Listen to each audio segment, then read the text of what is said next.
You are the gem that knows its own radiance. Antara Celebration Diamonds from Kalyan Jewellers. നസ്ലിന്റെ കാര്യം, നസ്ലിനെ ഇപ്പൊ നമുക്ക് എല്ലാവർക്കും അറിയാലോ. He's absolutely talented. He's the future. I was a failure എന്നാണ് എനിക്ക് തോന്നിയിട്ടുള്ളത്. അതിലെ ടേക്ക് അവേ ഒരുപക്ഷെ അങ്ങനെ ചെയ്യണ്ടായിരുന്നു, ചെയ്യാൻ പാടില്ലായിരുന്നു എന്നല്ല, എനിക്ക് എന്റെ ആവശ്യം ഉണ്ടായിരുന്നില്ല എന്ന് തോന്നി. ചെയ്തുകൊണ്ടത് പക്ഷെ വലിയൊരു പഠനമായി. ഇനി അല്ല ചെയ്യരുത് ഒരു പഠനം. ഇനി ആരെങ്കിലും വിളിച്ചാലും അത് ഞാൻ, പുള്ളി ബിസി ആയിരുന്നു. പുള്ളി വർക്ക് ആഫ്റ്റർ വർക്ക് ഇങ്ങനെ ചെയ്തോണ്ടിരിക്കുന്നത്. നമുക്ക് ജോലിയുണ്ട്. ഷൈജു ഖാൻ ഇവിടെ പോയി കഴിഞ്ഞാൽ വർഷത്തിൽ ഒരു പടം, ജോബ്ലെസ് ആഫ്റ്റർ ദാറ്റ്. എന്നെ ഷൈജു ഖാൻ വിളിച്ച് പറയാന്ന് വെച്ച് കഴിഞ്ഞാൽ, എടാ ഇത്രാം തീയതി പടം തുടങ്ങും, അപ്പൊ ഞാൻ പുറകെ നടക്കുക പുള്ളിയുടെ കൂടെ വർക്ക് ചെയ്യണം എന്ന് പറഞ്ഞു. പുള്ളി ഒരു ദിവസം എന്നെ വിളിച്ചിട്ട്, ഇന്ന ദിവസം പടം തുടങ്ങും, കൊച്ചിയിലാണ്, അപ്പൊ ഇന്ന സ്ഥലത്താണ് റൂം പറഞ്ഞിട്ടുള്ളത്, അപ്പൊ നിങ്ങൾ ബാഗൊക്കെ പാക്ക് ചെയ്തിട്ട് കൊച്ചിക്ക് പോരുമെന്ന് പറഞ്ഞു. എന്നിട്ട് പുള്ളി എൻ്റെ അടുത്ത്, അതെ ഒരു കാര്യം, ഒരാഴ്ചത്തേക്കുള്ള ഡ്രസ്സ് എടുത്താൽ മതി, നിനക്ക് അവിടെ പറ്റുമെന്ന് നോക്ക്, നിനക്ക് നിൽക്കാനൊന്നും പറ്റില്ലാന്നുണ്ടെങ്കിൽ നീ വീട്ടിൽ പോയിക്കോന്ന് പറഞ്ഞു. ഇപ്പൊ ഇനി ചെയ്യാനുള്ള നാസിദായത്തിന്റെ ഐ എം ഗെയിം ആണെങ്കിൽ പോലും sports is a very big part of that movie also.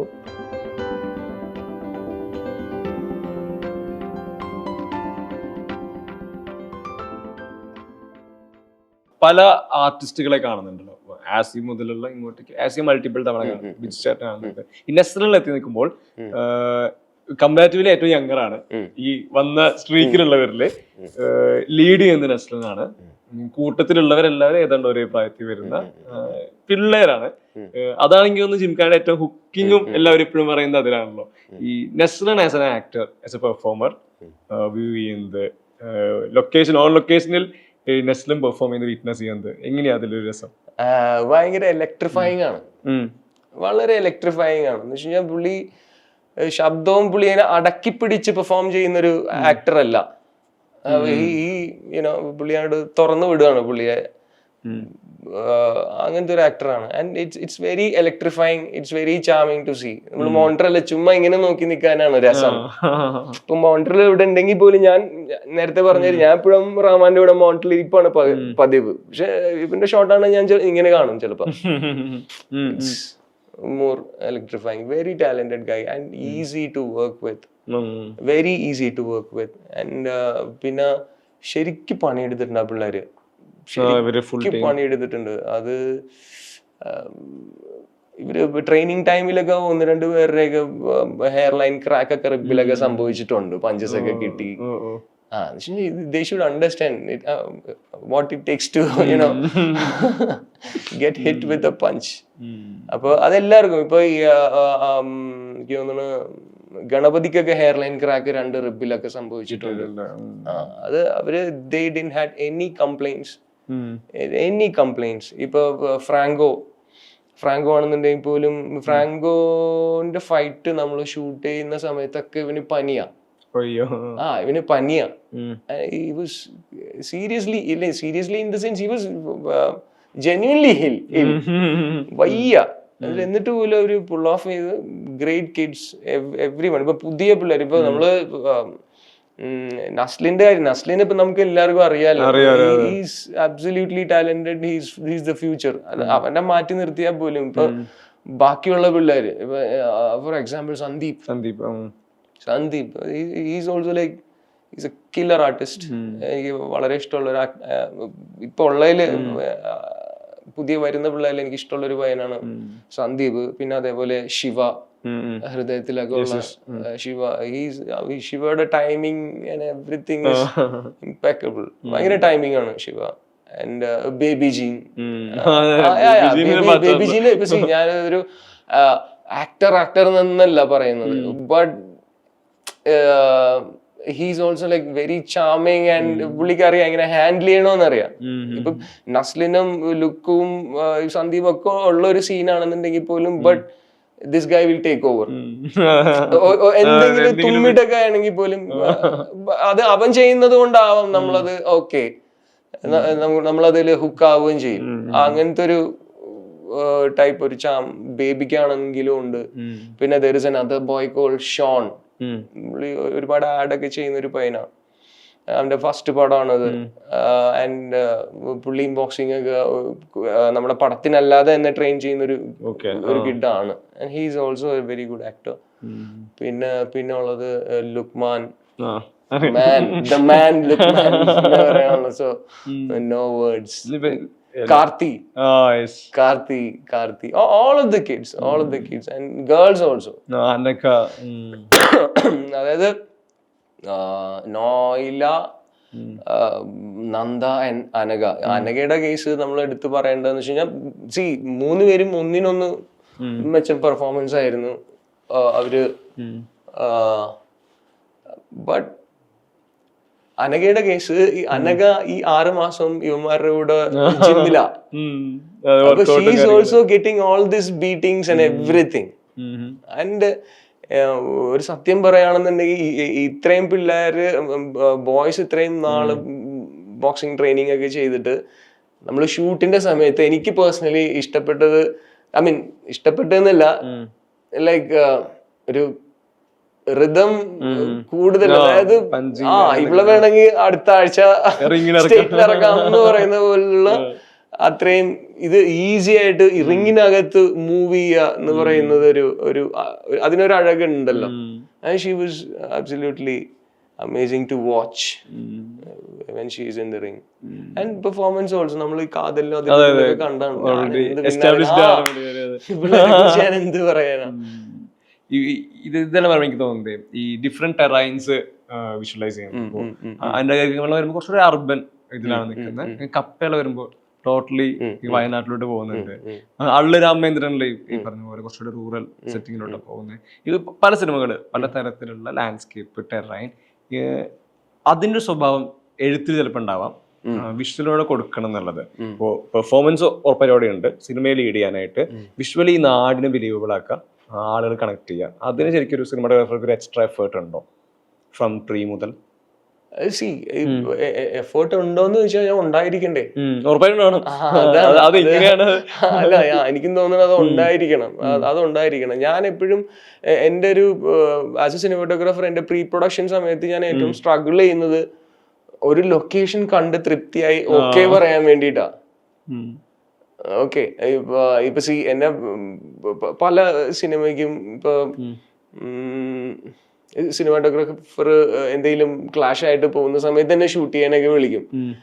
അപ്പൊ എനിക്ക് പലപ്പോഴും ചെല്ലുമ്പോൾ തോന്നുന്നത് എന്താന്ന് വെച്ച് കഴിഞ്ഞാൽ ഞാനാണെങ്കിൽ ഒരിക്കലും ഇത് ഓക്കെ പറയായിരുന്നു. മനസ്സിൽ ഇത് ഞാനാണെങ്കിൽ ഓക്കെ പറയില്ലായിരുന്നു കേട്ടോ. അതാണ്, the location has to give you everything. നമ്മൾ എന്തൊക്കെ ലൈറ്റ് വെച്ചിട്ടും അത് ഒരു പരിധി കൂടുതൽ വൃത്തികേടാവുള്ളൂ. അതിന് എന്നെ സംബന്ധിച്ചിടത്തോളം ഇപ്പൊ എന്റെ എല്ലാ സിനിമകളും കണ്ടാലറിയാം, അതിന് ഒരുപാട് മാനിപ്പുലേറ്റ് ചെയ്തിട്ടുള്ള ഒരു സെറ്റപ്പ് ഒന്നും അല്ലെങ്കിൽ സെറ്റിംഗ് ഒന്നും ഉണ്ടാവില്ല. മേ ബി ഒരു കപ്പിൾ ഓഫ് സീക്വൻസസിൽ ഉണ്ടാവാം. Otherwise I keep it very you know natural എന്ന് പറയാൻ പറ്റില്ല, but I keep it very believable, very believable. അപ്പൊ അതുകൊണ്ട് തന്നെ ലൊക്കേഷൻ, കറക്റ്റ് ലൊക്കേഷൻ കണ്ടെത്തി അത് ഓക്കെ ഓർ നോട്ട് ഓക്കെ എന്ന് പറയാം, എന്നാ ആ കോൾ എടുക്കലാണ്. അതിലൊരു ഡിലമ ഉണ്ടോ? അതിലൊരു ഡിലമ ഉണ്ട്, യെസ് പറയണോ നോ പറയണോ? ഇല്ല, ചില സ്ഥലങ്ങൾ കാണുമ്പോ നമ്മൾ അത് ഫുള്ള് കാണണ്ട, നമ്മള് ചെന്ന് കയറുമ്പോ തന്നെ ഇതാണ് ഓക്കെ എന്ന് തോന്നും. ചിലത് ഇപ്പൊ ഡയറക്ടർക്ക് വർക്ക് ആയിരിക്കാം, ഇപ്പൊ നമ്മുടെ പ്രൊഡക്ഷൻ ഡിസൈനർ വന്നിട്ട് ഇത് പൊളിയാണ് മച്ചാനെ എന്ന് പറഞ്ഞു കഴിഞ്ഞാൽ പോലും നമ്മളിങ്ങനെ ഓക്കെ ഇവർക്ക് ഓക്കെ ആണെങ്കിൽ എനിക്ക് ഓക്കെ ആവണമല്ലോ എന്ന് വിചാരിച്ച് നമ്മൾ കുറച്ചു നേരം ആ ലൊക്കേഷനിൽ സ്പെൻഡ് ചെയ്ത് പല ആംഗിളിൽ പോയി നിന്ന് ആലോചിച്ചാൽ പോലും ഒരു ഡൈജസ്റ്റ് ആവാത്ത സിറ്റുവേഷൻ ഉണ്ടാവും. അപ്പൊ ഞാനത് പറയും, മച്ചാനെ വേറെ എന്തെങ്കിലും നോക്കാം പ്ലീസ് എന്ന് പറയും. അതർവൈസ് എന്നെ സംബന്ധിച്ചിടത്തോളം അതാണ് മെയിൻ കോൾ. ആൻഡ് പാലറ്റ്സ് ഉണ്ടാക്കുമ്പോഴും ഞാൻ ഇപ്പൊ എന്റെ പ്രൊഡക്ഷൻ ഡിസൈനറിലും അതേപോലെ എന്റെ കോസ്റ്റ്യൂമറിലും വളരെ ഡിപ്പെൻഡഡ് ആണ്. ഞാൻ എന്തൊക്കെ കളറ് വേണ്ട എന്ന് പറയുന്ന കോളേ ഞാൻ ബേസിക്കലി എടുക്കാറുള്ളൂ. ഇപ്പൊ എന്റെ കോസ്റ്റ്യൂമറായിട്ട് ഇപ്പൊ അൺഫോർച്ചുനേറ്റ് ആയിട്ട് കുറച്ചധികം സിനിമകൾ 3-4 പടമായിട്ട് ഒരുമിച്ച് വർക്ക് ചെയ്യുന്നത് മഷറിന്റെ കൂടെയാണ്. അപ്പൊ മഷറിനറിയാം which all are the colours which I prefer. ഒരു പർട്ടിക്കുലർ ലൊക്കേഷനിൽ ഇപ്പോൾ ജിംഷിക്ക് എന്തായിരിക്കും ഇഷ്ടം എന്ന് പറയുന്ന പോലെ ഒരു ഏകദേശ ഐഡിയ മഷറിനും ഉണ്ട്. അപ്പോൾ he'll also come up with some kind of palettes. ഇതിങ്ങനെ ചെയ്താലോ അങ്ങനെ ചെയ്താലോ. അപ്പൊ അതിൽ ഏതെങ്കിലും 1-2 കളർ വേണ്ടെങ്കിൽ മാത്രമേ ഞാൻ അതിലൊരു ഇന്റർപ്രിട്ടേഷൻ നടത്താറുള്ളൂ. And my production designer also come up with another palette. I compare both of them. എന്നിട്ട് അതിൽ നിന്ന് എന്തെങ്കിലും എങ്ങോട്ടെങ്കിലും ഒരു തേർഡ് പാലറ്റിലേക്ക് പോകേണ്ടതുണ്ടോ എന്ന് പറയുന്നൊരു ഡിസിഷനിലേക്ക് പോവാം. Otherwise these are my guys. ഈ പാലറ്റിന്റെ പറഞ്ഞപ്പോഴേ പെട്ടെന്ന് മനസ്സിലാക്കുന്നത് പോറ് പെട്ടെന്ന് മനസ്സിലോട്ടോ. ഇതിന്റെ ഒരു ഭയങ്കര സ്റ്റൈലൈസ്ഡ് ആയിരുന്നല്ലോ പടത്തിന്റെ എനിക്ക് വിഷ്വൽ ഗ്രാമർ എന്ന് പറയുന്നത്. പോർ തമിഴിൽ പോയി ചെയ്യുന്ന സിനിമയാണ്. ഈ പറഞ്ഞ പോലെ ഈ 2 ആക്ടേഴ്സ് ഒരുപോലെ പ്രധാനപ്പെട്ട ആക്ടേഴ്സ് ആയിട്ട് വരുന്നു. സഞ്ജന ഉണ്ട് അതില്, ഈ പറഞ്ഞ ക്യാമ്പസ്, ഈ ഒരുപാട് ക്രൗഡ് വരുന്നുണ്ട് പലപ്പോഴും. പോർ ഒരു അന്യഭാഷ സിനിമയ്ക്ക് അപ്പുറം അതൊരു പുതിയ എക്സ്പീരിയൻസ്, പുതിയൊരു ഇൻഡസ്ട്രി, ആ ഇൻഡസ്ട്രിയുടെ പാർട്ടായി നിൽക്കുമ്പോൾ അവിടെ നമ്മൾ എടുക്കുന്ന കോളുകള് പോർ ശരിക്കും എങ്ങനെയാ ഇപ്പൊ റീകോൾ ചെയ്യുമ്പോ? ഇപ്പൊ റീകോൾ ചെയ്യുമ്പോ അതും ഞാനിപ്പോ ഈ പറഞ്ഞ മാതിരി വളരെ അൺഫോർച്ചുനേറ്റ് ആയിട്ട് ഞാൻ ചെന്ന് പെട്ടൊരു പടമാണ് അത്. ഈ തല്ലുമാല കഴിഞ്ഞ് നിൽക്കുന്ന സമയത്ത് അതിന്റെ ഡയറക്ടർ ഒരു തവണ എന്നെ വിളിച്ചിട്ട് ഇങ്ങനെ വർക്ക് കണ്ടു എന്ന് പറഞ്ഞിട്ട് അപ്രീഷിയേറ്റ് ചെയ്യാൻ വിളിച്ചിരുന്നു. പിന്നെ അതിനുശേഷം like after a week back he called me up and പുള്ളി ഓൾറെഡി ഇതൊരു 10-20 ദിവസം ഷൂട്ട് ചെയ്തിട്ട് നിൽക്കുവാണ്. സോ അപ്പൊ അങ്ങനത്തെ ഒരു സിറ്റുവേഷനിൽ he asked me if I can join. ഞാനും ആലോചിച്ചു അങ്ങനെ നാട്ടിലും അങ്ങനെ പ്രത്യേകിച്ച് പണിയൊന്നും ഇല്ലാതെ നിൽക്കുന്ന സമയമാണ്. But I could have take it slowly. ആ സമയത്ത് I could have take it slowly. പക്ഷെ ബോറടിക്കുന്ന കാരണം ഞാൻ ബോംബെക്ക് വണ്ടി കയറിയതാണ്. അതിൽ എക്സ്പീരിയൻസ് എന്ന് പറഞ്ഞു കഴിഞ്ഞാൽ അതിൽ ഏറ്റവും വലിയ എക്സ്പീരിയൻസ് ആണ് ഈ മൾട്ടി ലാംഗ്വേജിലൊരു സിനിമ ഷൂട്ട് ചെയ്തു എന്ന് പറയുന്നത്. ഇപ്പൊ ഒരു ഹിന്ദി പടം അല്ലെങ്കിൽ ഒരു തമിഴ് പടം ഷൂട്ട് ചെയ്യാൻ പോയി വേറൊരു ഇൻഡസ്ട്രി പോയി അതിലെനിക്കൊരു പുതുമ തോന്നിയിട്ടില്ല. കാര്യം എന്ന് വെച്ച് കഴിഞ്ഞാൽ ഞാൻ അസിസ്റ്റ് ചെയ്യുന്ന സമയത്തും ഞാൻ എന്റെ മെന്റേഴ്സിന്റെ കൂടെ അന്യഭാഷാ ചിത്രങ്ങൾ പോയി ഷൂട്ട് ചെയ്തിട്ടുണ്ട് വലിയ സ്റ്റാർസിന്റെ കൂടെ, ദി സ്റ്റാർസിന്റെ കൂടെ. അപ്പോഴും അന്നത് എക്സൈറ്റ്മെന്റ് ആയിരുന്നു. Once I'm going there to do my stuff, അപ്പൊ ഒരു അതിന് വലിയ അങ്ങനെ എക്സൈറ്റ്മെന്റ് ഒന്നുമില്ല. ജോലി ചെയ്യാൻ പോകുന്നു എന്ന് പറയുന്നൊരു കാര്യം മാത്രമേ ഉണ്ടായിരുന്നുള്ളൂ. ബട്ട് പഠിച്ചത് വലിയൊരു പഠനം ഉണ്ടായത് ഈ മൾട്ടി ലാംഗ്വേജ് സിനിമ പിടുത്തമാണ്. അത് ഈ ട്രൈഡ് ആൻഡ് പ്രൂവൺ ആയിട്ടുള്ള ഡയറക്ടേഴ്സ് ലൈക്ക് മണിരത്നം എല്ലാം ആയുധെഴുത്ത് പോലുള്ള സിനിമകൾ ചെയ്യുമ്പോൾ തമിഴിൽ നിന്ന് ആക്ടേഴ്സ് ഉണ്ടാവും, ഹിന്ദിയിൽ നിന്ന് ആക്ടേഴ്സ്, ഷോട്ട് ആഫ്റ്റർ ഷോട്ട് നമ്മളിങ്ങനെ മാറ്റിക്കൊണ്ടിരിക്കുകയാണ്. ഇപ്പൊ അതൊരു വലിയ പഠനമായിരുന്നു. ആൻഡ് അങ്ങനെ ചെയ്യാൻ പാടില്ല എന്നും പഠിച്ചു. Not my cup of tea. അങ്ങനെ വളരെ ബ്രില്യന്റ് ആയിട്ട് പുൾ ഓഫ് ചെയ്യുന്ന ആൾക്കാരുണ്ടാവും. But I was a failure എന്നാണ് എനിക്ക് തോന്നിയിട്ടുള്ളത്. അതിലെ ടേക്ക് അവേ ഒരുപക്ഷെ അങ്ങനെ ചെയ്യണ്ടായിരുന്നു, ചെയ്യാൻ പാടില്ലായിരുന്നു എന്നല്ല, എനിക്ക് എന്റെ ആവശ്യം ഉണ്ടായിരുന്നില്ല എന്ന് തോന്നി. ചെയ്തുകൊണ്ടത് പക്ഷെ വലിയൊരു പഠനമായി. ഇനി മേല ചെയ്യരുത് ഒരു പഠനം ഇനി ആരെങ്കിലും വിളിച്ചാലും അത് ഞാൻ ചാൻസസ് കുറവാണ് ഞാൻ അങ്ങനത്തെ ഒരു പരിപാടി അറ്റൻഡ് ചെയ്യാൻ. But as you said, Arjun, Kali, Sanjana, Harshavardhan, Nikki, എല്ലാരും ഒരു ഇപ്പൊ പറഞ്ഞ മാതിരി ആസ് എ ഗ്യാങ് ഒരു ഹോസ്റ്റൽ മൂഡ് തന്നെയായിരുന്നു. ഒരു ഹോസ്റ്റൽ മൂഡ് തന്നെ. ഒരു 2 ക്യാരവാൻ ഒരുമിച്ചിട്ടിട്ട് മെസ്സേജിങ്ങും മറ്റേ മെസ്സേജ് പോപ്പപ്സും കാര്യങ്ങളും. It was very cool and chill set, but too much of work and ഒരു വോണബി ടൈപ്പ് എന്തോ നമ്മൾ അച്ചീവ് ചെയ്യാൻ ശ്രമിച്ചുകൊണ്ടിരിക്കുകയായിരുന്നു. അത് അങ്ങനെയായിരുന്നില്ല വേണ്ടിയിരുന്നെന്നാണ് എനിക്ക് തോന്നുന്നത്. ഇത്രയൊക്കെ സംസാരിക്കുമ്പോഴേ ഇപ്പൊ പല ടൈം പീരീഡ്, അതായത് ജിംഷിയുടെ ടൈം ലൈനിലെ പല സിനിമകളായിട്ട് സംസാരിക്കുന്നു. എനിക്ക് ചോദിക്കാനുള്ളത് ഈ സിനിമ അല്ലെങ്കിൽ വിഷ്വൽ അത് ശരിക്കും എവിടെ ഹിറ്റ് ചെയ്യുന്നത്? ഇതിലെന്തുകൊണ്ട് ഇതിനോടൊരു ഇഷ്ടം തോന്നുന്നത് എവിടെയാ? അല്ല, ചെറിയ കാലം മുതലേ വീട്ടിൽ ക്യാമറയും കാര്യങ്ങളൊക്കെ ഉണ്ട്. അത് ത്രൂ ഷൈജു അല്ല, ഷൈജുവിനേക്കാളും മൂത്ത ഞങ്ങൾക്കൊരു ബ്രദറുണ്ട്, ഷാജി ഖാലിദ് എന്ന് പറഞ്ഞിട്ട്. ഹീസ് നോ മോർ, മരിച്ചുപോയി. പുള്ളി എനിക്കൊരു 6-7 വയസ്സുള്ള സമയത്ത് പുള്ളി നാട്ടിലെ സ്റ്റിൽ ഫോട്ടോഗ്രാഫറാണ്. കല്യാണ വീഡിയോ ഫോട്ടോസ് ഒക്കെ എടുക്കുന്ന ഒരു വ്യക്തിയാണ്. അപ്പൊ അതുകൊണ്ട് തന്നെ വീട്ടില് പുള്ളിയുടെ റൂമില് ഒരു കപ്പിൾ ഓഫ് VCRs ആൻഡ് അത് റെക്കോർഡ് ചെയ്യുക, പിന്നെ കാസറ്റ് എടുക്കുക. VHS ആണ്, VHSലാണ് അന്ന് ഷൂട്ടും ചെയ്യുന്നത്. ആ കാസറ്റ് ഇട്ട് തന്നെയാണ് കാണുന്നത്. അതിൽ ആ ഓൺ ടേപ്പ് കട്ട് ചെയ്യുക, എഡിറ്റ് ചെയ്യുക എന്ന് പറയുന്ന പോലെ സാധനങ്ങൾ കണ്ടിട്ടാണ് നമ്മളും വളരുന്നത്. അപ്പൊ അന്നേ അതുണ്ട്, പക്ഷെ അതിനോടൊന്നും ഒരു താല്പര്യം അന്ന് അങ്ങനെ തോന്നിയിരുന്നില്ല. നമ്മളൊരു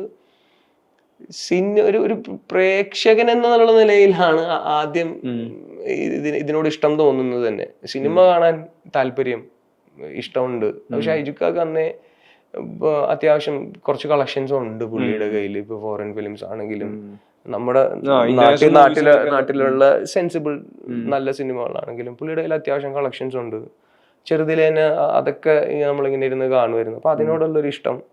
പിന്നെ ഗ്രാജുവലി ഫോട്ടോഗ്രാഫി ഇഷ്ടമായിരുന്നു. ഞാൻ ഇപ്പൊ മൂത്ത ചേട്ടൻ ഷാജിക്കയുടെ കൂടെ അസിസ്റ്റ് ചെയ്യാനൊക്കെ അന്ന് പോവായിരുന്നു. പിന്നെ ഷാജിഖാന്റെ സുഹൃത്തുക്കള് ഫോട്ടോഗ്രാഫേഴ്സിന്റെ കൂടെ, അവരുടെ കൂടെ ഞാനൊരു 9-10 ക്ലാസ്സിലൊക്കെ പഠിക്കുന്ന സമയം അവരുടെ കൂടെ പോവായിരുന്നു. ദെൻ ലെഫ്റ്റ് ബാക്ക് പഠിപ്പ് കാര്യങ്ങളൊക്കെ ആയിട്ട് പിന്നെ അതങ്ങനെ വിട്ടുപോയി. ദെൻ പിന്നീട് ഇപ്പൊ ഷാജുഖാനെ ഫോളോ ചെയ്ത് അസിസ്റ്റ് ചെയ്തതാണ് ഒരു സെക്കൻഡ് സ്റ്റാർട്ട് എന്ന് വേണമെങ്കിൽ പറയാം. ഫസ്റ്റ് സിനിമ ലൊക്കേഷൻ ഏതായിരുന്നു? ഫസ്റ്റ് ഞാൻ ജോലി ചെയ്യാൻ പോയതാണോ? ജോലി ചെയ്യാൻ പോയത് ഡാത്തടിയ. എന്താ മൊമെന്റ് ശരിക്കും? First day, first location experience? I was a hopeless kid. Nobody had hope in me. I was a hopeless kid. ഞാനും ആ ഒരു നോക്കാം, ട്രൈ ചെയ്ത് നോക്കാം, പറ്റിയില്ലെങ്കിൽ വേറെ ചെയ്യാം. അത് ഡാത്തടിയിൽ വെച്ചിട്ടാണ് ഞാൻ ആൽബിച്ചേട്ടനെ പരിചയപ്പെടുന്നത്. അതാണ് ഒരു വഴിത്തിരിവാകുന്നത്. എന്നെ കറക്റ്റ് ചെയ്യലാണ് പുള്ളിയുടെ ജോലി. പുള്ളിയുടെ ജോലിയും കളഞ്ഞിട്ട് എന്നെ കറക്റ്റ് ചെയ്യലാണ് ഇയാളുടെ പണി. എടാ അതങ്ങനെ ചെയ്യടാ, എടാ ഇങ്ങനെ ചെയ്യടാന്ന് പറഞ്ഞു. അപ്പൊ അങ്ങനെ ഒരാളവിടെ എന്തോ ഭാഗ്യം, അതൊക്കെ ഓരോരുത്തർക്ക് വന്ന് കിട്ടുന്ന ഭാഗ്യമാണ്. അങ്ങനെ ഒരുത്തൻ അവിടെ ഇങ്ങനെ കറക്റ്റ് ചെയ്യുന്നതുകൊണ്ട് ബെറ്ററായി വന്നു. പിന്നെ തല്ലുമാല കഴിഞ്ഞ ഉടനെ പിന്നെ ഞാൻ ആൽബിച്ചേട്ടന്റെ കൂടെ വർക്ക് ചെയ്യാൻ പോയി. ഡാത്തടിക്ക് ശേഷമാണ് ഹണീബി പുള്ളി ചെയ്യുന്നത്. അപ്പൊ പുള്ളിയുടെ കൂടെ ഹണീബിയിൽ ജോയിൻ ചെയ്ത് പിന്നെ I was working with him. അപ്പൊ ലൈക്ക് 3-4 years. നിങ്ങളുടെ അസോസിയേഷൻ ലെങ്തി ആയിട്ടുണ്ട്. പുള്ളി ബിസി ആയിരുന്നു. പുള്ളി ആഫ്റ്റർ വർക്ക് ഇങ്ങനെ ചെയ്തോണ്ടിരിക്കുന്നത് നമുക്ക് ജോലിയുണ്ട്. ഷൈജുഖാന്റെ കൂടെ പോയി കഴിഞ്ഞാൽ വർഷത്തിലൊരു പടം, ജോബ്ലെസ് ആഫ്റ്റർ ദാറ്റ്. ഇപ്പൊ ഡാത്തടിയ ലൊക്കേഷൻ പറഞ്ഞ പോലെ ഇപ്പൊ ആ ലൊക്കേഷനിൽ ഇവർ ഹോപ്പ്ലെസ് കിഡ് എന്ന് പറയുന്നു. എന്നെ ചെയ്യണം, എന്നെ പരിപാടി ഇതെല്ലാം ക്രാക്ക് ചെയ്യാനുള്ള. അതില് ഷൈജുഖയിലും സി ടു ബി ഫ്രാങ്ക്, എന്നെ ഷൈജുഖ വിളിച്ച് പറയാന്ന് വെച്ച് കഴിഞ്ഞാൽ, എടാ ഇത്രാം തീയതി പടം തുടങ്ങും, അപ്പൊ ഞാൻ പുറകെ നടക്കുക പുള്ളിയുടെ കൂടെ വർക്ക് ചെയ്യണം എന്ന് പറഞ്ഞത്. പുള്ളി ഒരു ദിവസം എന്നെ വിളിച്ചിട്ട് ഇന്ന ദിവസം പടം തുടങ്ങും, ഫോർട്ട് കൊച്ചിയിലാണ്, അപ്പൊ ഇന്ന സ്ഥലത്താണ് റൂം പറഞ്ഞിട്ടുള്ളത്, അപ്പൊ നിങ്ങൾ ബാഗൊക്കെ പാക്ക് ചെയ്തിട്ട് കൊച്ചിക്ക് പോരുമെന്ന് പറഞ്ഞു. എന്നിട്ട് പുള്ളി എൻ്റെ അടുത്ത് പറഞ്ഞു, അതെ ഒരു കാര്യം, ഒരാഴ്ചത്തേക്കുള്ള ഡ്രസ്സ് എടുത്താൽ മതി, നിനക്ക് അവിടെ പറ്റുമെന്ന് നോക്ക്, നിനക്ക് നിൽക്കാനൊന്നും പറ്റണില്ലാന്നുണ്ടെങ്കിൽ നീ വീട്ടിൽ പോയിക്കോന്ന് പറഞ്ഞു. ഞാൻ ഓക്കെ. പക്ഷെ ഞാൻ പാക്ഡ് എ ബിഗ് ബാഗ്. അവിടെ നിന്ന് ഇപ്പോ ഏറ്റവും അവസാനത്തെ സിനിമയുടെ ലൊക്കേഷനിൽ എത്തി നിൽക്കുമ്പോൾ ജിംസിയുടെ ഈ മൈൻഡ് സെറ്റ് എത്രമാത്രം മാറുന്നുണ്ട്, ലൊക്കേഷൻ എത്രമാത്രം കംഫർട്ടബിൾ ആവുന്നുണ്ട് ഓരോ സിനിമയിൽ? ലൊക്കേഷൻ കംഫർട്ടബിൾ ആവുന്നത് അവിടെയുള്ള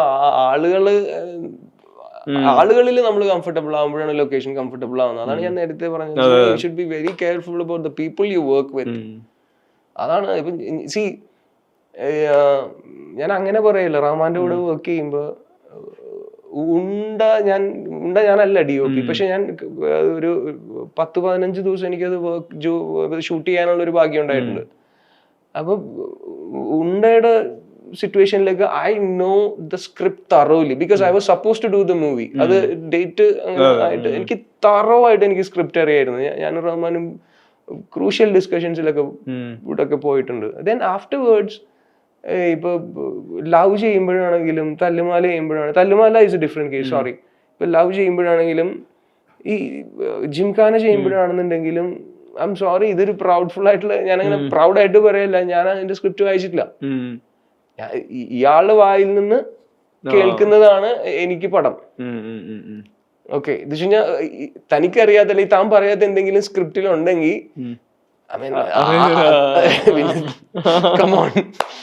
അല്ലേ അതിനെ ക്ലാരിഫൈഡ് ആയിരിക്കണ്ടേ ദിസ് ഗായ്.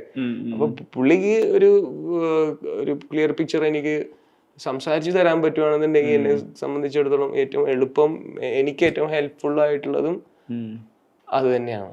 ഒരാളുടെ വായിന്നത് ഇങ്ങനെ കേൾക്കുക എന്ന് പറയുന്നത്. അപ്പൊ നമ്മൾ എന്താണ് പറഞ്ഞത്, അതായത് ഈ പറഞ്ഞ അന്നത്തെ ഹോപ്പ്ലെസ് കിഡ് ഇപ്പൊ എത്തി നിൽക്കുന്ന ഒരു പുതിയ ലൊക്കേഷനിൽ എത്തുമ്പോൾ എന്തുമാത്രം ജിംഷി മാറുന്നുണ്ട്, ജിംഷിയുടെ മൈൻഡ് സെറ്റ് മാറുന്നുണ്ട്. ഞാനതാണ് ഈ ആളുകള് നമ്മൾ കംഫർട്ടബിൾ ആവുമ്പോ ഓക്കെ ആണ്. It's all about the people that you work with. Very careful when you work, when you select, be careful. എനിക്ക് ചോദിക്കാനുള്ളത് ഈ ലവിലെ ടൈറ്റിൽ സീക്വൻസ് ഉണ്ടല്ലോ, രജീഷയെ പിടിച്ചുകൊണ്ട് പോയി അടിക്കുന്ന, അതൊരു കെയോസിലാണ് ബിൽഡ് ചെയ്യുന്നത്. ആ സീക്വൻസ് ഭയങ്കര ഇമ്പാക്ട്ഫുൾ ആയിരുന്നു. പടത്തിൽ ഹുക്കാവുന്ന പോയിന്റ് ആ ടൈറ്റിൽ പോർഷനിൽ ഉണ്ടായിരുന്നു. അതിന്റെ ഒരു എക്സിക്യൂഷൻ എങ്ങനെയാണ് ശരിക്കും? ഇത്രയധികം കെയോസ് അവിടെ നടക്കുന്നുണ്ടല്ലോ, അടിക്കുന്നത്. അതെന്ന് വെച്ച് കഴിഞ്ഞാൽ ആ സിനിമ ഷൂട്ട് ചെയ്യുന്ന സമയത്ത് കേരളത്തിൽ വേറൊരു പടം 100% I can tell you. അത് നമ്മളെല്ലായിടത്തും അന്വേഷിച്ചതിന് ശേഷം ആരും ചെയ്യുന്നില്ല. ഇങ്ങനെ നമ്മള് ചെയ്യാ, നടക്കുന്ന കേസല്ല. അതുകൊണ്ട് അങ്ങനെ നിൽക്കുന്ന ഒരു സമയത്ത് സംഭവിച്ചതാണ് സിനിമ. അപ്പോ ഇത് ഷൂട്ട് ചെയ്യാൻ നമുക്ക് പുറത്തെങ്കിലും പോകാൻ പറ്റില്ല, അതിനൊരു ലൊക്കേഷൻ വേണം. അപ്പൊ ആരും തരാനില്ല.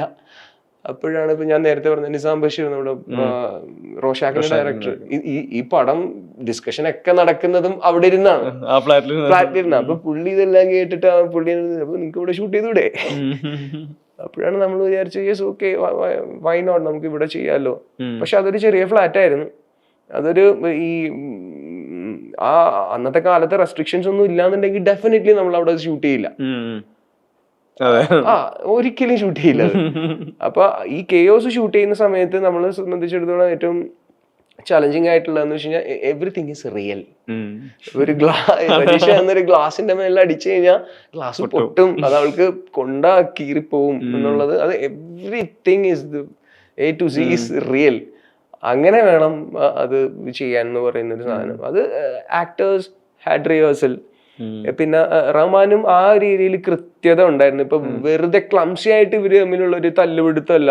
ഇപ്പൊ രജിഷയുടെ മുടിയിൽ പിടിച്ചിട്ട് വലിച്ചിപ്പുറത്തേക്ക് ഇടുന്നുണ്ടെങ്കിൽ അത് അവന് വേണ്ട ഷോട്ട് ആ പോയിന്റ് A to B എന്താണെന്നുള്ള കൃത്യമായ ധാരണ റഹ്മാനുണ്ട്. അപ്പൊ അത്രയും മതി. അപ്പൊ പിന്നെ അവിടെ ഒരു ഫ്ലോ ഉണ്ടാക്കി എടുക്കുക എന്നുള്ളതാണ് അവന്റെ ജോലി. അത് പ്രോപ്പർ കൊറിയോഗ്രാഫി പോലെ തന്നെയായിരുന്നു. നമ്മൾ ആദ്യം ബേസിക്കലി അത് ചെയ്തു നോക്കിയത് റഹ്മാനും നമ്മുടെ എഡിറ്റർ നൗഫലും കൂടിയാണ്. നൗഫൽ അതിന്റെ creative director and associate director ഒക്കെയാണ് ആ സിനിമയുടെ. അപ്പൊ ഇവർ രണ്ടുപേരും കൂടെ ഒരു ട്രയല് കഴിഞ്ഞു. ഇത് പിടിച്ച് വലിച്ച് അങ്ങോട്ട് ഇട്ട് അവിടെ നിന്ന് ഇങ്ങോട്ട് ഇട്ട് ഇവിടെ തട്ടി താഴെ വീണ് കഴിഞ്ഞാൽ ഇത് എങ്ങനെ ഇരിക്കും എന്ന് പറയുന്ന ഒരു 3 ട്രയല് നോക്കി. 4ാമത്തെ ട്രയൽ ആക്ടേഴ്സിനെ കാണിച്ച് ആക്ടേഴ്സിനെ വെച്ചിട്ട് ഒരു 5 ട്രയല് നോക്കി. എന്നിട്ട് ഇതൊരു 6 മുറിച്ചിട്ടാ ഷൂട്ട് ചെയ്യാം. ദെൻ അവിടെ പിന്നെ വേറെ ഒരു കൺഫ്യൂഷന്റെ ആവശ്യം ഉണ്ടെന്ന് എനിക്ക് തോന്നുന്നില്ല, വരാൻ പാടില്ല. ഇപ്പൊ ജിംഷിങ്ങിന് പല സിനിമകളിൽ എടുത്ത എഫേർട്ടുകള്, ഈ പറഞ്ഞ അതിന്റെ റിഹേഴ്സൽസ് ഇതെല്ലാം പറയുന്നു. അവിടെ ഒരു എഫേർട്ട് ഉണ്ട് ബെസ്റ്റ് വിഷ്വൽ പ്രേക്ഷകർക്ക് കൊടുക്കാന്നുള്ളതില്. എനിക്ക് ചോദിക്കാനുള്ളത്, ഇപ്പൊ കഴിഞ്ഞ ദിവസം ഈ എമ്പുരാനൊക്കെ പോസ്റ്റ് റിലീസിൽ സുജിത് വാസ്തവ അടക്കമുള്ള സിനിമാറ്റോഗ്രാഫേഴ്സ് ഒക്കെ വന്ന് സംസാരിക്കാൻ പറയാറുണ്ട്. ഇവിടെ നമ്മളെടുക്കുന്ന എഫേർട്ടിനെ ബെറ്റർ പ്രൊജക്ഷനിൽ കാണിക്കാൻ പറ്റുന്ന തിയേറ്ററുകളുടെ കുറവിന് വേണ്ടി പറയുന്നുണ്ടായിരുന്നു. പല തിയേറ്ററുകളിലും പോകുമ്പോൾ അവിടെ ഭയങ്കര ഡാർക്ക് ആയിരിക്കാം, ഇരുട്ടായി, നമ്മൾ ഗ്രേഡ് പോലും കൃത്യമായിട്ട് അവിടെ കമ്മ്യൂണിക്കേറ്റ് ആവണമെന്നില്ല എന്ന് പറയാറുണ്ട്. ഈ സ്വന്തം സിനിമ തിയേറ്ററിൽ പോയി കാണുന്നത്, ആ കാഴ്ച ശരിക്കും ഒരു പ്രേക്ഷകനായിട്ടാണോ സിനിമാറ്റോഗ്രാഫർ ആയിട്ടാണോ? ഈ സിനിമാറ്റോഗ്രാഫറായി കാണുവാണെങ്കിൽ അതിൽ ഈ ഡിസപ്പോയിന്റ്മെന്റ് ഫാക്ടേഴ്സ് ഉണ്ടോ? എങ്ങനെയാ അത് ശരിക്കും? അല്ല, ഇതൊക്കെ സത്യം തന്നെയാണ്. നമ്മൾ വളരെയധികം ഡിസപ്പോയിന്റഡ് ആവും. അത്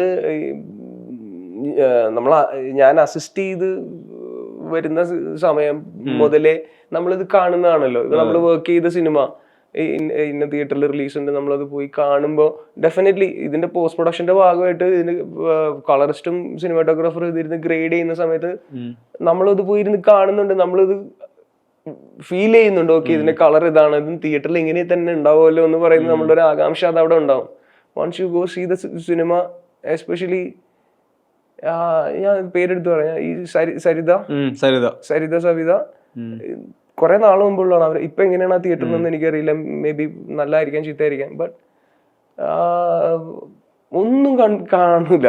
ചില സമയത്ത് 50% ബ്രൈറ്റ്നസ് ഒക്കെ ഓഫ് ആയിരിക്കും. 50% ആക്ച്വലി നമ്മൾ ചെയ്തതിന്റെ 50% പോലും ബ്രൈറ്റ്നസ് ചില തിയേറ്റേഴ്സിലെ കാര്യങ്ങളുണ്ടാവില്ല. അത് അന്നേ ഉണ്ടാവുന്ന ഡിസപ്പോയിന്റ്മെന്റ് ആണ്. അപ്പൊ തന്നെ നമ്മൾ വിളിക്കും, അത് ഇതെങ്ങനെയാണ് അങ്ങനെയാണ്, ഇവിടെ ഒന്നും കാണുന്നില്ല.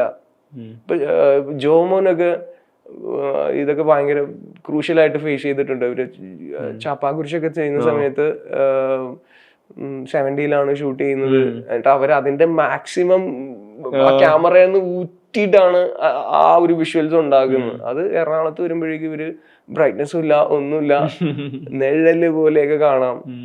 ഈ was so disappointed about like അന്ന് മാത്രമല്ല അതിനുശേഷം പുള്ളി ഷൂട്ട് ചെയ്ത പടം തിയേറ്ററിൽ പോയി കണ്ടിട്ട് he was very disappointed. ഞാനിപ്പോ ഞാനൊരു കാര്യം ചോദിക്കട്ടെ, ഞാനിത് എത്ര തിയേറ്ററുകാരുടെ ഞാൻ പോയി പടം കാണുന്നിടത്ത് എനിക്ക് ബ്രൈറ്റ്നസ് ഇല്ലെങ്കിൽ എനിക്ക് ചെന്ന് പറയാം, ചേട്ടാ അത് പോയിന്റ് കൂട്ടണം, അത് ഓഫ് ആണെന്ന് പറയാം.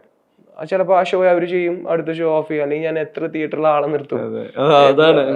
അത് പ്രാക്ടിക്കൽ അല്ല. ഈ നാട് ഇങ്ങനെയാണ്.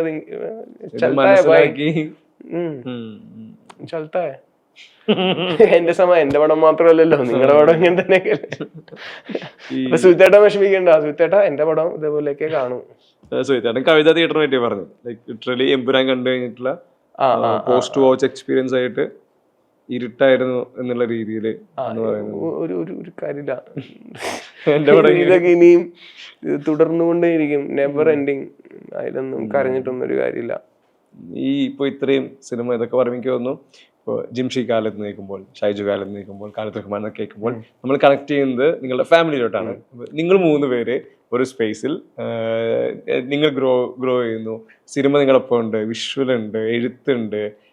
നിങ്ങൾ 3 പേര് തമ്മിൽ സംസാരിക്കുന്ന എന്താണ്, ഡിസ്കസ് ചെയ്യുന്ന എന്താണ്, സിനിമ എന്തുമാത്രം എത്ര കാലം മുന്നേ മുതൽ നിങ്ങളുടെ ഒപ്പം ഉണ്ട്, അതിന്റെ ഒരു രസകരമായ മൊമെന്റുകൾ എന്തെങ്കിലും ഉണ്ടോ ശരിക്കും?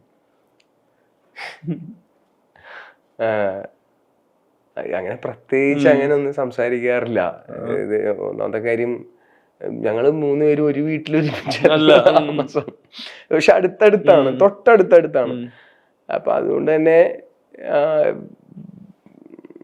ഒരു നിങ്ങൾ വളരുന്ന സ്റ്റേജുകളിലെല്ലാം സിനിമ നിങ്ങളുടെ ഒരു കോമൺ ടോപ്പിക് ആയിട്ടോ സംസാരമായിട്ടോ അങ്ങനെയൊക്കെ ഉണ്ടായിരുന്നോ? ഉറപ്പായിട്ടും. നമ്മള് വളർന്നു വരുന്ന കാലത്ത് എനിക്ക് തോന്നുന്നു ഞാൻ 10ാം ക്ലാസ്സിൽ എന്തോ പഠിക്കുമ്പോഴാണ് ഷൈജുക ബിഗ് ബി വർക്ക് ചെയ്യുന്നത്. അപ്പൊ നമ്മൾ ഓൾറെഡി സിനിമയില് ഫാസിനേറ്റഡ് ആണ്, അത് ആ ക്രാഫ്റ്റിൽ ഭയങ്കര ഇൻട്രസ്റ്റഡ് ആണ്. ഇറങ്ങുന്ന എല്ലാ സിനിമയും പോയി കാണുന്ന പിള്ളേരാണ്, കുട്ടികളാണ്. നമ്മുടെ ഒരു ചേട്ടൻ അതിൽ വർക്ക് ചെയ്യുന്നുണ്ട്. And he's been A part of A pretty good cinema. എല്ലാവർക്കും ആന്റിസിപ്പേഷൻ ഒക്കെ ഉള്ള ഒരു ടൈപ്പ് ഓഫ് സിനിമയിൽ he's been A part of it for the first time. അപ്പൊ അതൊക്കെ നമ്മളെ ഭയങ്കര എക്സൈറ്റ് ചെയ്യുമായിരുന്നു. അതിന്റെ ഷൂട്ടിംഗ് ഒക്കെ കാണാൻ പോകുമായിരുന്നു. ആൻഡ് അതൊക്കെ തന്നെയാണ്. പിന്നെ എന്റെ റഹ്മാന്റെയും സിനിമ എന്ന് പറയുന്നത്, 10ാം ക്ലാസ്സൊക്കെ മുതൽ പിന്നെ ഞങ്ങൾ ഒരുമിച്ചാണ്, ഞാനും കുട്ടിയാവനെ. എപ്പോഴും എന്റെ കൂടെയൊക്കെ തന്നെ ഉണ്ടാവും. എന്റെ ഫ്രണ്ട്സിന്റെ കൂടെയൊക്കെ തന്നെ പുള്ളി ഹാങ് ഔട്ട് ചെയ്ത് ഉണ്ടാവും. ഇപ്പൊ നമ്മള് സിനിമക്ക് പോവുകയാണെന്നുണ്ടെങ്കിലും അതിന്റെ പിന്നീട് നടക്കുന്ന ഒരു ഡിസ്കഷൻ ആണെന്നുണ്ടെങ്കിലും ഒക്കെ we know each other, like what we don't like. അവനത് ഇഷ്ടപ്പെടില്ല, അങ്ങനത്തെ ഒരാളെ വിളിക്കുക, അവനെ വിളിക്കുക, ഇത് ഇഷ്ടപ്പെടില്ല എന്ന് പറയണ പോലെ നമുക്കറിയാം. അപ്പൊ we know each other as like ആ ഒരു വേവ് ലെങ്ത്തിൽ അറിയാം. അന്ന് മുതലേ കൂട്ടുള്ള ഒരു വ്യക്തിയാണ് ഈ നിസാം ബഷീറും. അന്ന് മുതൽ നിങ്ങൾ നിസാം ബഷീറിന് എനിക്ക് വളരെ ചെറുപ്പം, എന്റെ ഒരു 8ാം ക്ലാസ് 7ാം ക്ലാസ് ഒക്കെ മുതൽ എനിക്ക് അറിയാൻ സാധനം. അതിന് മുമ്പേ അറിയാം, ബട്ട് ക്ലോസ് ആവുന്നത് ഹൈസ്കൂളിലൊക്കെ എത്തുമ്പോഴാണ്. അത് നിസാമും ഇതേപോലെ മൂവീസിൽ ഫിലിം മേക്കിംഗ് പഠിക്കണം എന്നൊക്കെ പറഞ്ഞൊക്കെ നടക്കുന്നൊരു സമയമാണ്. അപ്പൊ ഞങ്ങൾ 3 പേരായിരുന്നു. പിന്നെ ഡിസ്കഷൻസും പിന്നെ ഷോർട്ട് ഫിലിമിന്റെ കഥകൾ ഉണ്ടാക്കല്, അത് ഇത് എന്ന് പറയുന്ന പോലെ. Like every upcoming kids we had a interesting crazy childhood. Yeah. എന്തായിരിക്കും ശരിക്കും ഇപ്പോ ഈ പറഞ്ഞ കരിയറിന്റെ ഈ ഒരു ലോങ് ജേർണി ഇങ്ങനെ പോയിക്കൊണ്ടിരിക്കുന്നു, പല സിനിമകള് പല സ്റ്റൈലില് പല ജോൺറേ വരുന്നത്, ഇതിന്റെ ഒരു ലോങ് ടേം വിഷൻ ഒക്കെ എന്തായിരിക്കും ആസ് എ സിനിമാറ്റോഗ്രാഫർ? ഞാൻ എന്ത് ചെയ്യണം ഇനിയുള്ള വരും സമയങ്ങളിൽ ഇൻഡസ്ട്രിയുടെ പാർട്ടായി നിൽക്കുമ്പോൾ ഞാൻ കാണേണ്ടത്, അറിയേണ്ടത്, ചെയ്യേണ്ടത്, ക്രിയേറ്റ് ചെയ്യേണ്ടത് എന്ത് ടൈപ്പ് സിനിമകളാണ്? അങ്ങനെ ഈ പറഞ്ഞ പോലെ പ്ലാനുകൾ, പദ്ധതികളൊന്നുമില്ല. അങ്ങനെ പ്ലാൻ ചെയ്ത ഒന്നും നടക്കില്ല. ഇനി ഇത് ചെയ്യാം, അത് നടപടിയാവുന്ന കേസല്ല. ആഗ്രഹങ്ങളുണ്ട്, നല്ല സിനിമകളുടെ ഭാഗമാകുക, സുഹൃത്തുക്കളുടെ ഇപ്പൊ സുഹൃത്തുക്കൾ എന്ന് പറയാൻ ഞാൻ കാര്യം എന്ന് വെച്ച് കഴിഞ്ഞാൽ നോട്ട് ജസ്റ്റ് സുഹൃത്തുക്കൾ, അതായത് friends which are film makers. ഇപ്പൊ ഇവരുടെയൊക്കെ കൂടെ നല്ല സിനിമകൾ ചെയ്യാൻ പറ്റുക, ഇവരുടെയൊക്കെ കൂടെ എന്ന് പറയാൻ ഞാൻ കാര്യം എന്ന് വെച്ച് കഴിഞ്ഞാൽ I know there sensibility.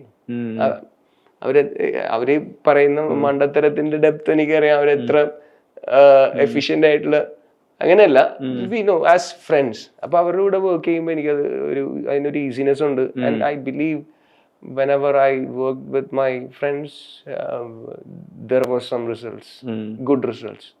Yeah, at least ഞങ്ങൾക്കൊരു ടേക്ക് അവേ എല്ലാത്തിനും ഉണ്ടായിട്ടുണ്ട്.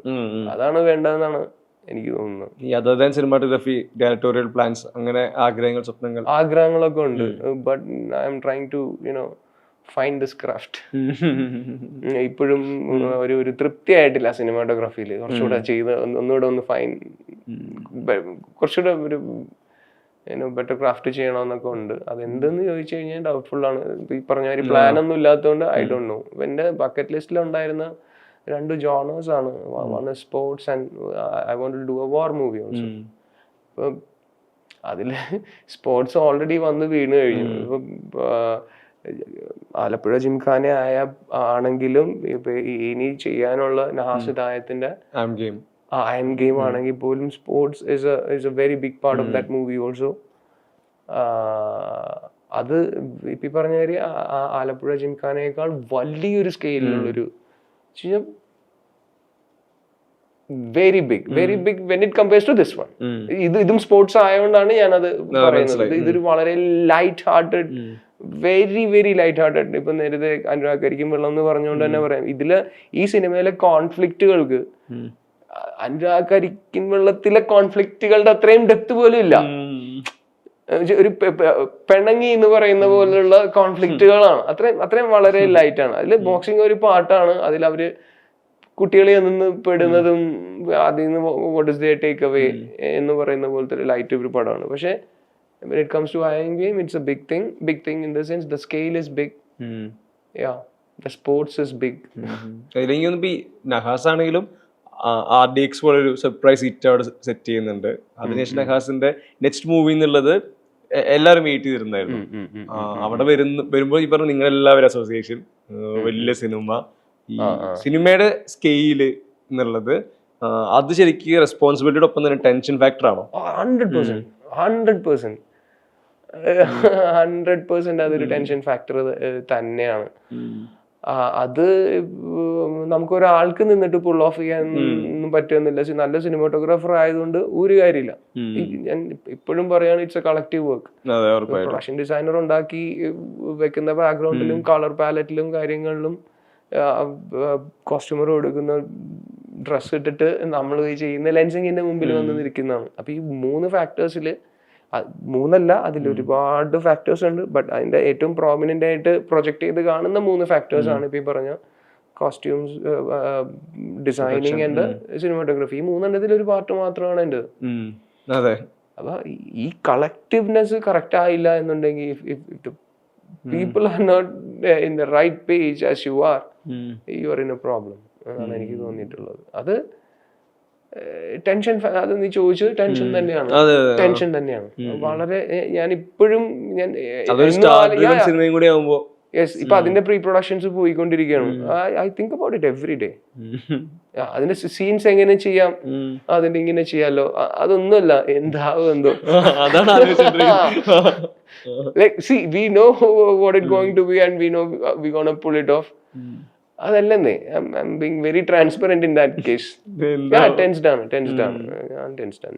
ഈ ഒരു റഹ്മാനായിട്ടുള്ള അസോസിയേഷൻ ഉണ്ട്, നേരത്തെ അറിയാം നിങ്ങൾ ബ്രദേഴ്സ് ആണ്. ഇതിനപ്പുറത്തോട്ട് വേറൊരു ഡയറക്ടർ വരുമ്പോൾ, പിന്നെ ഹാസനോട് ഡയറക്ടർ വരുമ്പോൾ ഫസ്റ്റ് ടൈം അസോസിയേറ്റ് ചെയ്യാൻ പോകുന്നു.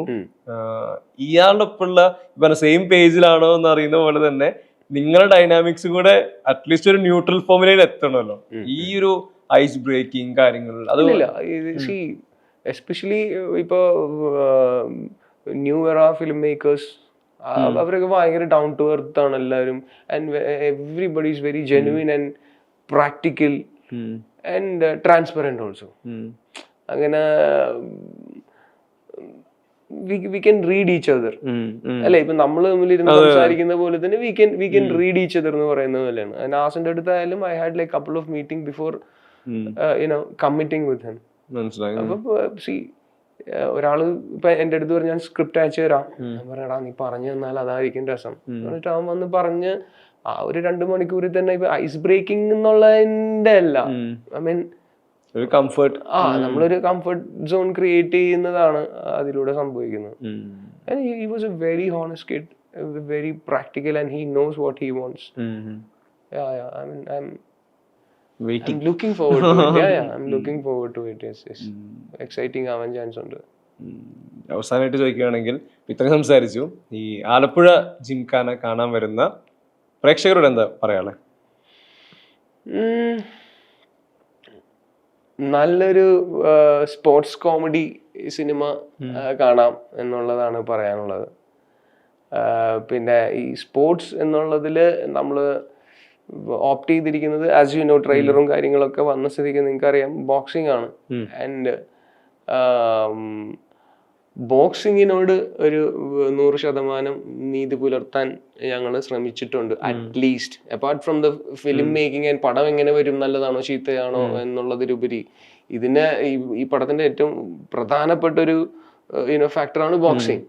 അപ്പോൾ we were true to boxing. അത് ഈ ഷൂട്ട് ചെയ്യുന്ന നമ്മൾ ടെക്നീഷ്യൻസ് ആണെന്നുണ്ടെങ്കിൽ പോലും, നമ്മളെക്കാൾ ഉപരി ഇതില് ആക്ടേഴ്സ് ആണെന്നുണ്ടെങ്കിൽ പോലും, ഇപ്പൊ ഞാൻ ആരെങ്കിലൊക്കെ പേരൊക്കെ വിട്ടു പോയിട്ടുണ്ടെങ്കിൽ തന്നെ ക്ഷമിക്കുക. ബട്ട് എവ്രി വൺ ലൈക്ക് ശരിക്കും കഷ്ടപ്പെട്ടിട്ടുണ്ട്. കഷ്ടപ്പാട് എന്ന് പറഞ്ഞാൽ അത് എല്ലാവരും കഷ്ടപ്പെട്ടിട്ട് തന്നെയാണ് പടം ചെയ്യുന്നത്, അതല്ല എന്നല്ല പറയുന്നത്. ബട്ട് ഇത്രയും സമയം ഇതിനു വേണ്ടി ഈ കളയുക, പരിക്കുകൾ, ഇഞ്ചുറീസ്, പിന്നെ ഇതൊന്നും കൊണ്ടും ആയില്ലല്ലോ, ഇത് ഫൈൻ ട്യൂൺ ചെയ്യണ്ടേ, നന്നാവണ്ടേ. ഇത് തുടങ്ങിയെടുത്ത് തന്നെ 20 ദിവസം കഴിഞ്ഞിട്ട് നിൽക്കുകയാണെന്നുണ്ടെങ്കിൽ, ബട്ട് എവ്രിബഡി വാസ് ഇംപ്രൂവിങ്. അപ്പൊ ആ ഒരു സെൻസിൽ we were so true to the boxing. ഇപ്പൊ ഒരു ബോക്സിംഗ് പ്രാക്ടീഷണർ ആണെന്നുണ്ടെങ്കിലും അതിനോട് ആഗ്രഹമുള്ള ആരെങ്കിലും, അല്ലെങ്കിൽ ഇത് സ്ഥിരം മാച്ചസ് ഒക്കെ കാണുന്ന ഒരാളാണെന്നുണ്ടെങ്കിൽ പോലും they'll feel okay, it's kind of close to reality, close to real boxing എന്നുള്ളത് തോന്നും. ഇപ്പൊ സിനിമാ നടന്മാര് ചുമ്മാ കൈ വലിച്ചിടിക്കുന്ന അങ്ങനെ കോമഡി ഒന്നും ആവില്ല എന്നുള്ളത് തന്നെയാണ് എൻ്റെ ഒരു ഉറപ്പ്. ഈ സിനിമയെ സംബന്ധിച്ചിടത്തോളം പടം ഇങ്ങനെ പടമാകും എന്നല്ല ഞാൻ പറയുന്നത്, but at least the boxing will be good. I mean you will enjoy it. അത് കാണാനായിട്ടാണെന്നുണ്ടെങ്കിലും വരാം. You won't be disappointed. അപ്പൊ എന്തായാലും എല്ലാവിധ ആശംസകളും എല്ലാ സിനിമകൾക്കും ലോങ് കരിയറിനും. Thank you so much.